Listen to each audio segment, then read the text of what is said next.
Thought I'd do a quick shop update. There's a few interesting things going on. Got a load of videos in the pipeline which I'm still editing.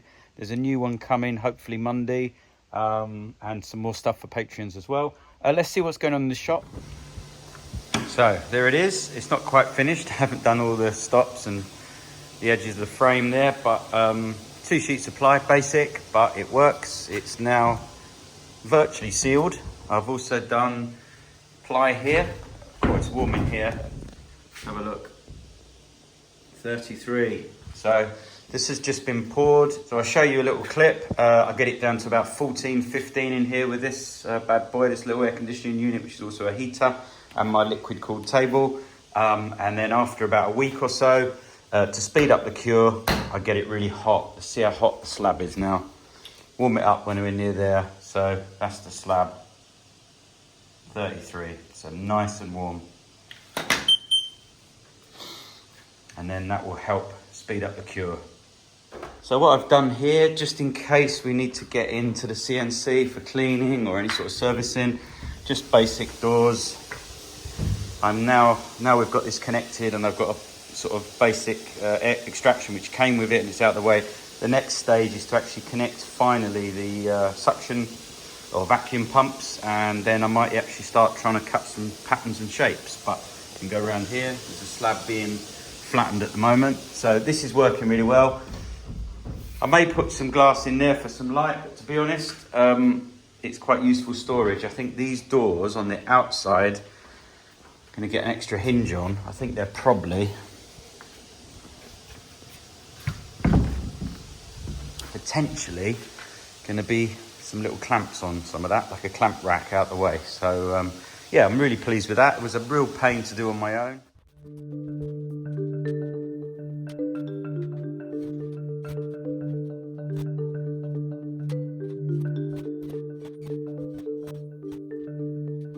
As you can imagine, and it was just one of those jobs I keep putting off, but I was desperate to get it done and really speed up what I can do with the curing and the cooling of the resin. So this is actually, this here is actually my table for my family. So this is coming up. I used my little handheld shaper Origin, put in these bow ties where the splits were. Now the difference is this table, which is separate, we've got an X-frame base similar to that over there. But it's slotted and this stays separate. It's actually for the garden. This stays outside in the rain, in the sun. And then every now and again, you can just lift it off and resurface it if that's what you want, or in the winter. This is something I might be selling. It is quite difficult supplying an outside table in single slab form because obviously the water's going to sit on it. So, you know, I'm trying different finishes. If it's a client that's going to, literally it's slotted underneath, there's the slots there, it will just lay on, and you can, in the winter, it's very easy to lift because it's in 2 bits. In the winter, you could leave your base out if you wanted and just bring this thing into the garage, or if you've got somewhere to store it, and then give it a nice coat of oil for the summer and do it like that. So I'm going to be testing this with my family. I've already had it outside for a while, actually. I've brought it in because the base has just gone off to be coated with our the finish we always have, which is this, not always, but you know, our most popular, which is copper bronze. So that's going to get done very soon. The same client, there was a 3rd slab, and the same client wanted a headboard made, which this is it. Very, very twisted. I've done a video on how I untwisted this using the CNC, which I've actually started using slightly in manual mode on some of the high parts and then setting it off to really save some time. So that's pretty cool. So this is really exciting. The new 50mm dust extract. We've had some terrible weather here, and one of the gutters, unfortunately, one of the gutters has broke. So you can see it's dry. There's no moisture getting on here. This is absolutely fine. This is completely dry. But one of the gutters burst. It's come down there. I need to sort that out. It's just had a little bit of a flash flood underneath. This doesn't quite fit in that box there. So the plan is that unit is connected to that, which is my dust extraction is. So this whole machine, probably on the pallet, is going to go in there. I'm going to cut a hole through, and the little nozzle, this thing here, the nozzle and the bag is going to end up being in the corner of that room where there's a space already. Let's show you. So over there, oh sorry, it's dark, but over there in the corner is going to be where the sawdust is now collected. So kind of make the sawdust in here.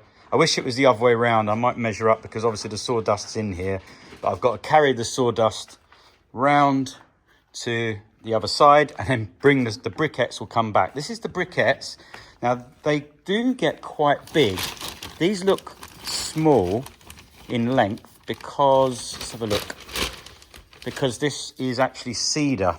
I've seen these with oak coming out almost that long with oak. This is cedar from a hot tub, so it's quite a fluffy material, either rock hard.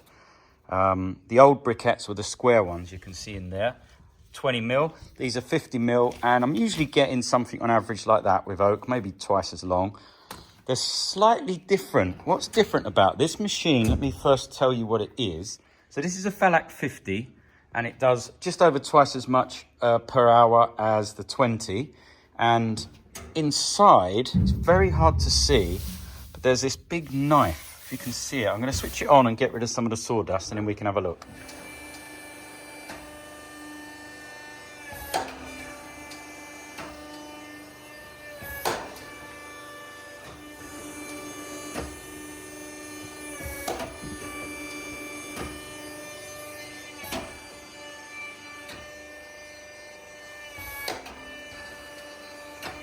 Okay, so you can see the difference here between the 20. It has this kind of knife, which then moves around, so helps kind of agitate. So you find if you're putting, say, sawdust in from a dust extractor, which is doing sanding, it's very, very fine, and then you put in sort of fluffy stuff in, which could be shavings from a planer of, say, cedar, which is very, very light, and then it mixes it up, so you actually get a really good briquette. You can see, look, let's go, look how long that is. That's just come out. Really hard, it's really heavy, dense briquette. So that does help. The 20 was absolutely brilliant. So don't get me wrong, but this 50 is kind of the next level, and it's like another league really. What I'll do is I'll follow up on this with a bit more talking about how I use this, exactly, you know, what it produces per hour, etc. When I get it in there and tied it up. It's just such a mess out here at the moment. We had this big downpour.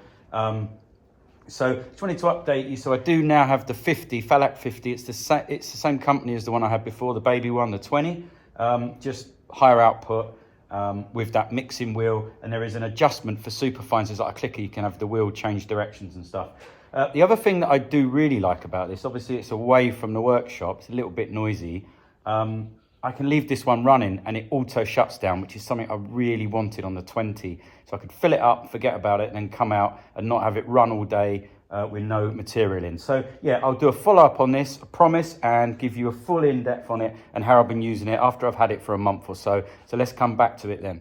Okay, that sort of wraps it up for this one. Thanks so much as always for watching. Just thought I'd give you a little update on what I've been doing now that I've secured the resin room. The next stage is going to be working out if it's going to be bifolds or whatever goes on there, so we can keep the fines in that place there. Anyway, thanks so much for watching.